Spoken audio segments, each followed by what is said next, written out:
Baka nilipat lang ninyo kung saan na lugar.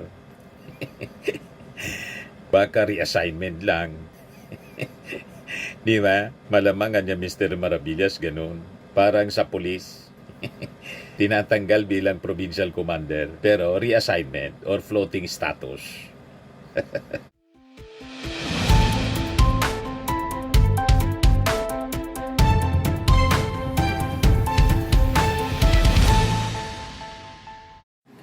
Hello po mga kababayan, si Dante Maravillas, Bicolano vlogger, broadcast journalist from Albay.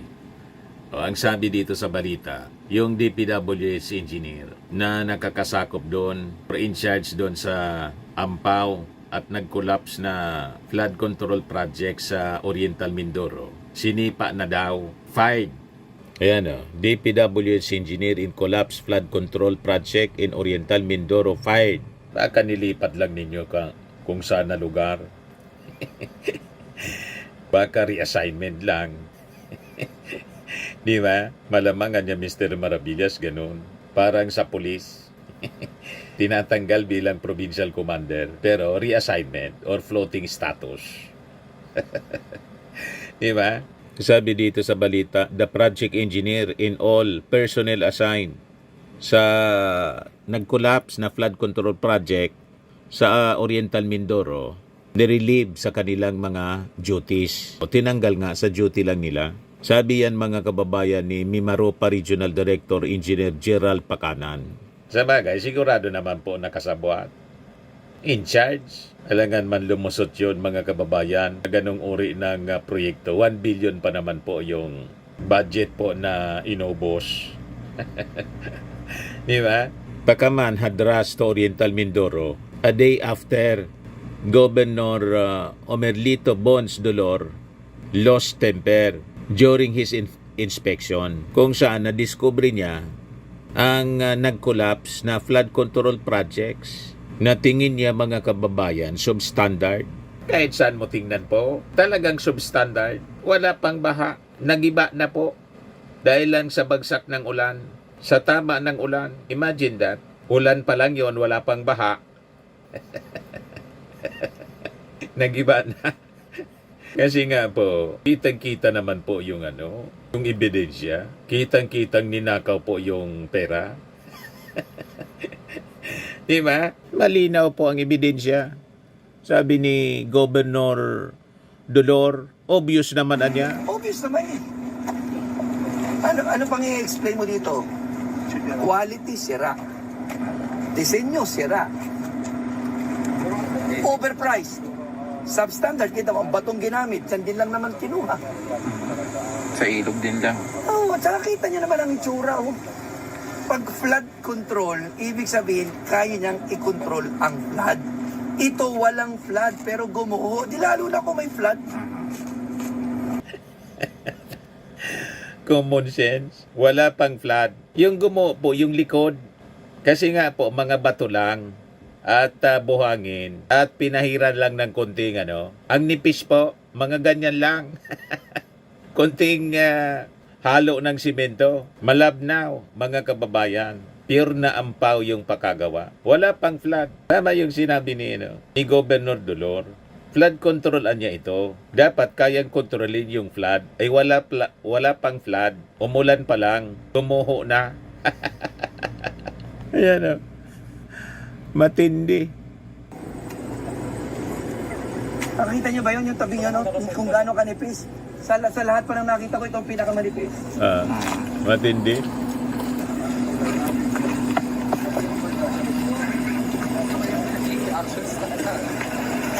Grabe talaga po.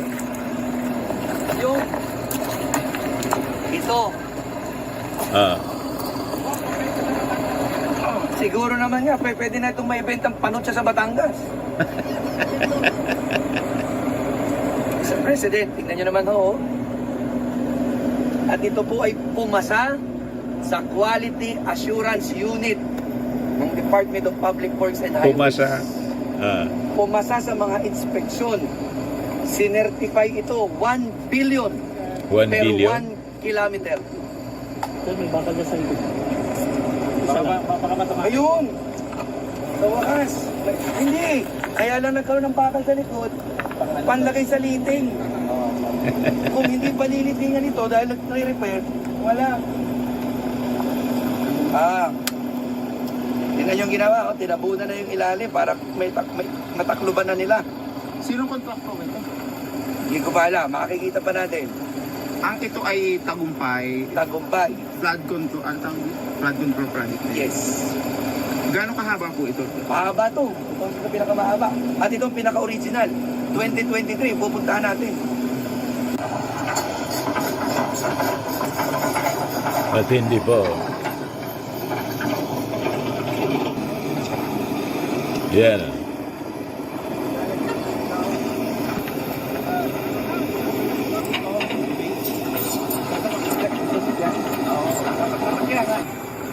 Kung flood control, tubig ang kalaban mo. Papanata mo ng 12 mm na bakal. Hindi ako inhinyero, ha? Ito kasi Pero hindi yan tama. Ikalawa, tingnan nyo. Yung mga cross, gusto niya na nilalagyan ng Napakaliliit na bakal, oh. every 60 meters. Parang mga alamri lang po. Yeah, centimeter. Dapat yan. 1 ilang ng 1 yan. Ang maglalala ng ganyan. Paano hindi bibitap? Wala ko idea. Hindi mo ba makakita ang seatpile hanggang ngayon eh. Ito'y kalsada. Kalsada and yet sira. Hindi ko rin may paliwanag ito. Ayan, laman loob. Bakal. Paano titino? Kita niyo. Ka ba? Na ang itsurang ito, 1 billion per 1 kilometer. Galit-galitan po yung regional director ng DPWH. Tinanggal, mga kababayan, yung project engineer po. Yung sabi dito, the Department of Public Works and Highways fact-finding team is still investigating the project even with the firing of the engineer. Sabi ni Director Engineer Gerald Pacanan, para po maging transparent, ang ilalagay ko po dito bagong engineer, bagong mga tao para po maiwasan kung mayroon man collusion o nag-usap-usap ang kontraktor at yung engineer. Siyempre, nag-usap-usap sa buhatan yan para tumiba sa SOP. Doon pa lang sa pag-implement, ang kalakaran po, pagka-award pa lang ng kontrata, may advance na kaagad, una sa politiko. Kung sino yung nag-insert ng budget niyan, una na, may paunang bayad na. Ganyan po ang style. Tapos siyempre, pati do yung district engineer or project engineer. Kasama dyan yung district engineer at malamang kasama yung director. Ngayon lang, nagkakabukingan na ngayon, nagmamaang-maangan sila. Ganon ang sabuatan, alangan man wala. Kaya nga yan, mga taong yan, mga kababayan, dapat sinasa ilalim sa lifestyle check. Yung mga salin yan, dapat ipaimbestiga. Kasi, pag tiningnan ninyo po, ang salin yan, mga assets niyan, mga kababayan, mga properties, marami tayong kilala na ganyan, nagtatrabaho sa gobyerno, lalo sa DPWH. Ang yaman-yaman po. Hindi match sa kanyang salary and other benefits, yung mga legal sources ng income. Hindi match ang lifestyle niya sa kanyang sweldo at mga properties. Yan ang katotohanan dyan, mga kababayan. Pacanan also apologized to Governor Dolor for the incident which the construction company's guard tried to block the governor's inspection. Humihingi po ako ng patawad sa kanya sa buong mamamayan ng Mindoro dahil hindi po yan dapat nangyari. Uulitin ko po, hindi po dapat nangyari. Ang hindi dapat nangyari po, yung palpak na flood control, yung korupsyon na siguradong may nangyari. Di ba? Malinawan ebidensya. Tagumpay. Flood control project. Yes. Gaano kahaba po ito? Mahaba to. Ito ang pinakamahaba. At ito maniniwala ka ba na ang itsurang ito 1 billion per 1 kilometer? 1 billion po per 1 Kayo na kilometer. mag-judge.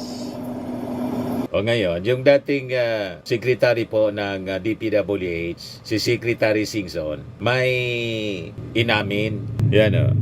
Sabi ni dating DPWH Secretary Rogelio Babe Singson, only 30% anya ng mga flood funds ang napupunta sa projects. The rest anya go to somewhere.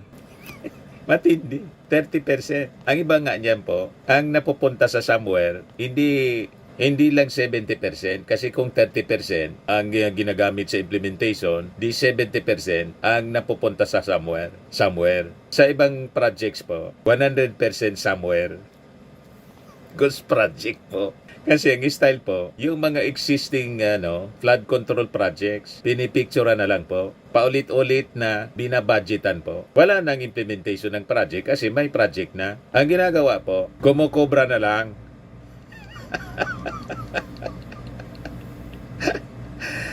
You see? Ganon. Yan ang sabi niya. Former Public Works Secretary Rogelio Babe Singson said billions of pesos earmarked for flood control projects failed to reach actual construction, with much of the funding anya going elsewhere. If only 30% are going to the project, 12% are going to the contractor's income. The rest go somewhere.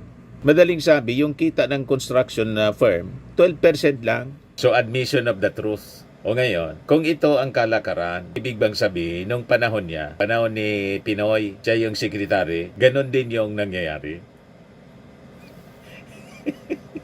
Kasi hindi man po na-address yung problema. Ang daming mga flood control projects sa previous administrations din. Hindi man nasolusyonan yung ating mga pagbabaha sa ating bansa. Lalo pang lumala. So madaling sabi, habang nire-reveal niya ito, malamang nangyayari din sa panahon niya. O di ba po? So ang ibig bang sabihin, tinolerate niya? Yan ang tanong, mga kababayan. Kaya talagang kailangan yung malalimang investigasyon and audit. Yung sa Bulacan po, pinapa-audit na po ang ating Pangulong Bongbong Marcos. And the rest ng mga binisita niya po, yung sa Iloilo po, at ngayon itong sa Oriental Mindoro. Sigurado makakarating na ito sa ating Pangulong Bongbong. Viral po. So sabi dito sa balita, during his 6-year tenure at the DPWH under the Aquino administration, Singson estimated the total flood control budget at 160 to 180 billion pesos. He contrasted this with recent appropriations, noting that in 1 year the budget reached over 300 billion anya. So in 1 year I did not reach that in 6 years. Singson recalled that the DPWH completed a 351 billion flood control master plan covering 18 to 19 major river basins nationwide, including key interventions for the Pasig Marikina River. He said the plan has largely remained with the National Economic and Development Authority with minimal follow-through. All of the master plans were finished. We submitted all the master plans and we left it. The blueprint anya was designed as part of an integrated water management approach intended not only to mitigate flooding but also to store water for irrigation and treat it for household use. Singson described a system in which district engineers are pressured by lawmakers and contractors are handpicked. If my contractor does not win, I will remove you. What will the district engineer do? Yan mga kababayan daw kasi ang banta ng mga congressmen. Sa totoo lang, yung mga district engineers po, ang padrino niyan lahat, congressman, you see? Kaya ganon. Kaya tama yung sinabi ng ating Pangulong Bongbong Marcos sa kanyang suna. Harap niya mismo yung kanyang pinagsasabihan. Hindi po outside of the building. Sa loob mismo. Maya naman kanya kayo. Palagpakan nyo. Palagpakan yung mga walang iya. Sabi yan ni Ping Lacson. You see? So Singson welcome reports that President Ferdinand Marcos Jr.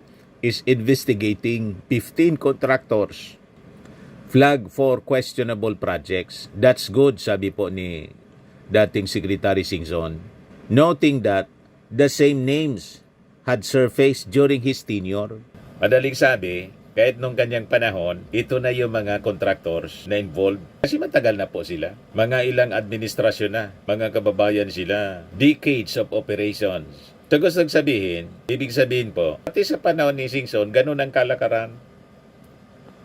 Ang tanong, anong ginawa ng kanyang amo, si Pinoy? Di ba? Buti yung ating Pangulong Bongbong Marcos talagang hindi na po nakatiis. Ito na ngayon, massive investigation ang ginagawa.